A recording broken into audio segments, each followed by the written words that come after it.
Governor Dan McKee has said he will sign the assault weapons ban passed by the General Assembly last week, but hasn't set a date yet. While it's on the verge of becoming law, opponents say the fight isn't over. Sophia Szabo talked to both sides about next steps. Sophia?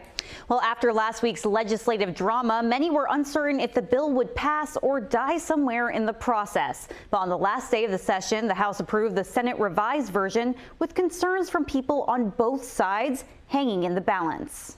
43 in the affirmative, 20 in the negative. The act prevails. And with that, a bill now called the Unlawful Sale of Prohibited Firearms Act will head to Governor McKee's desk. It restricts the sale, manufacturing, and purchase of what it calls military-style firearms. That includes certain rifles and shotguns. But unlike the first version that passed in the House, it does not ban the possession of these weapons. A disappointment for Melissa Cardin from the Rhode Island Coalition Against Gun Violence. So the world of these types of dangerous weapons does become smaller in a way, but possession, it's important to have both sales and possession to have a strong bill. Also a disappointment for GOP leader Michael Chippendale, who says it's unconstitutional and will be fought against. It will immediately face a suit, both federal and state most probably, which will cost the taxpayers of Rhode Island hundreds of thousands, if not millions of dollars to defend. And ultimately, the Supreme Court will have a say in about 2 years. Speaker Joseph Sicarci knows the debate well. He says he respects the GOP's right to fight it